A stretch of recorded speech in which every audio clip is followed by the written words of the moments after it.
ನಮಸ್ತೆ friends, ನಮ್ಮೀಸ್ hobbies YouTube ಚಾನಲ್ಗೆ ಸ್ವಾಗತ ಸುಸ್ವಾಗತ.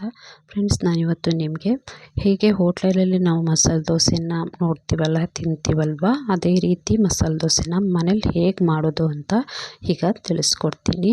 ಅದಕ್ಕಿಂತ ಮೊದಲು ಯಾರೆಲ್ಲ ಹೊಸಬರು ನನ್ನ ಚಾನಲ್ನ ನೋಡ್ತಿದ್ದೀರಿ, ಆದಷ್ಟು ಬೇಗ ಚಾನಲ್ನ ಸಬ್ಸ್ಕ್ರೈಬ್ ಮಾಡ್ಕೊಳ್ಳಿ. ಹಾಗೆ ಪಕ್ಕದಲ್ಲಿ ಕಾಣುವ ಬೆಲ್ ಬಟನನ್ನು ಒತ್ತಿ ಬನ್ನಿ. ಇದನ್ನು ಹೇಗೆ ಮಾಡೋದು ಅಂತ ತಿಳಿಸ್ಕೊಡ್ತೀನಿ. ಅದಕ್ಕೆ ಮೊದಲು ಒಂದು ಪಾತ್ರೆನ ತಗೊಳ್ಳಿ. ಪಾತ್ರೆಗೆ ನಾನು 3 ಕಪ್ನಷ್ಟು ಅಕ್ಕಿನ ಹಾಕ್ಕೊಳ್ತಾ ಇದ್ದೀನಿ. 3 ಕಪ್ಪು ಅಕ್ಕಿಗೆ ಒಂದು 1/4 ಕಪ್ನಷ್ಟು ಉದ್ದಿನಬೇಳೆ, ಹಾಗೆ 1/4 ಕಪ್ನಷ್ಟು ಕಡಲೆಬೇಳೆನ ತಗೊಳ್ತಾ ಇದ್ದೀನಿ. ಹಾಗೆ ಒಂದು 2 ಸ್ಪೂನಷ್ಟು ಮೆಂತ್ಯಕಾಳನ್ನು ಇದಕ್ಕೆ ಹಾಕ್ಕೊಳ್ತಾ ಇದ್ದೀನಿ.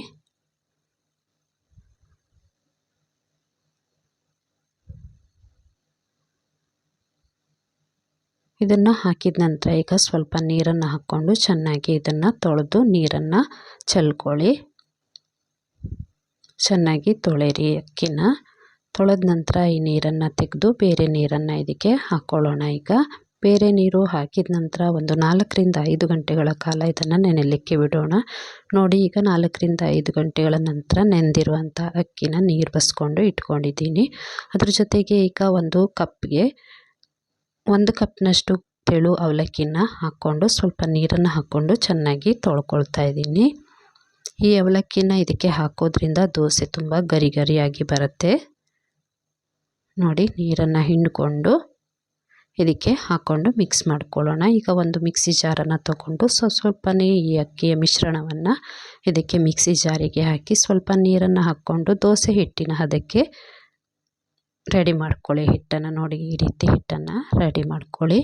ನೀವು ಬೆಳಗ್ಗೆ ಮಾಡೋದಾದರೆ ಹಿಂದಿನ ದಿನವೇ ಇದನ್ನೆಲ್ಲ ನೆನೆಸಿ ಹಿಟ್ಟನ್ನು ರೆಡಿ ಮಾಡಿ ಇಟ್ಕೊಂಡು ಒಂದು 7 ರಿಂದ 8 ಗಂಟೆಗಳ ಕಾಲ ಇದನ್ನು ಬಿಡಬೇಕು. ಮಾರನೇ ದಿನ ಬೆಳಗ್ಗೆ ನೋಡಿ ಹಿಟ್ಟು ಈ ರೀತಿಯಾಗಿದೆ.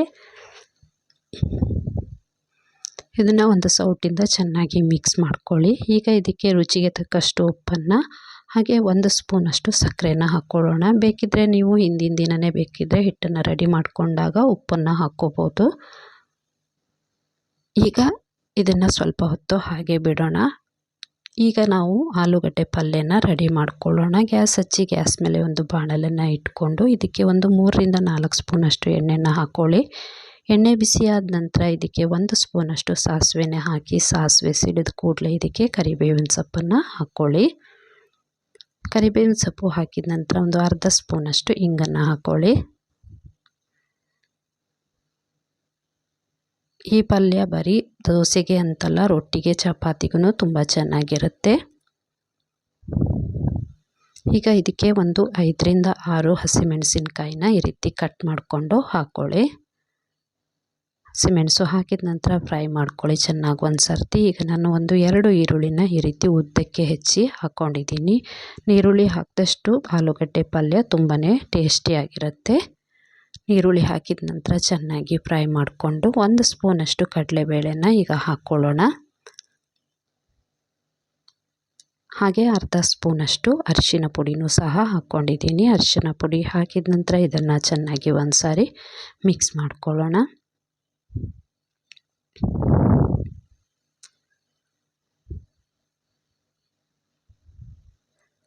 ಇದು ತುಂಬಾ ರುಚಿಯಾಗಿರುತ್ತೆ ಈ ಪಲ್ಯ. ಈಗ ನಾವು ಇದಕ್ಕೆ ರುಚಿಗೆ ತಕ್ಕಷ್ಟು ಉಪ್ಪನ್ನು ಹಾಕ್ಕೊಂಡು ಮಿಕ್ಸ್ ಮಾಡ್ಕೊಳ್ಳೋಣ.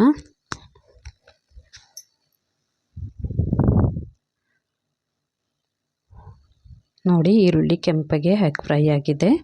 ಈಗ ನಾವು ಇದಕ್ಕೆ ಒಂದು ಅರ್ಧ ಕೆಜಿಯಷ್ಟು ಆಲೂಗಡ್ಡೆನ ತೊಗೊಂಡಿದ್ದೀನಿ ನಾನು. ಅದನ್ನು ತೊಳೆದು ಬೇಯಿಸ್ಕೊಂಡು ಸಿಪ್ಪೆ ತೆಗೆದು ಈ ರೀತಿ ಪುಡಿ ಮಾಡಿ ಇಟ್ಕೊಂಡಿದ್ದೀನಿ. ಅದನ್ನು ಈಗ ಇದಕ್ಕೆ ಹಾಕ್ಕೊಂಡು ಮಿಕ್ಸ್ ಮಾಡ್ಕೊಳ್ಳೋಣ.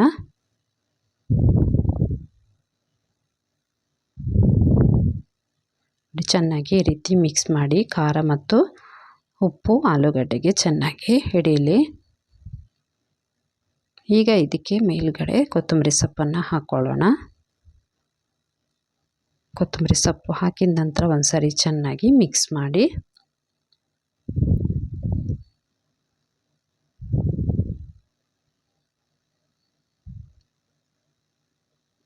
ನಾವು ಈಗ ಇದಕ್ಕೆ 1 ಹೋಳಷ್ಟು ಲಿಂಬೆಹಣ್ಣಿನ ರಸನ ಇದಕ್ಕೆ ಹಿಂಡ್ಕೊಳ್ಳೋಣ. ಲಿಂಬೆಹಣ್ಣು ರಸನ ಹಾಕೋದ್ರಿಂದ ಆಲೂಗಡ್ಡೆ ಪಲ್ಯ ತುಂಬಾ ರುಚಿಯಾಗಿರುತ್ತೆ.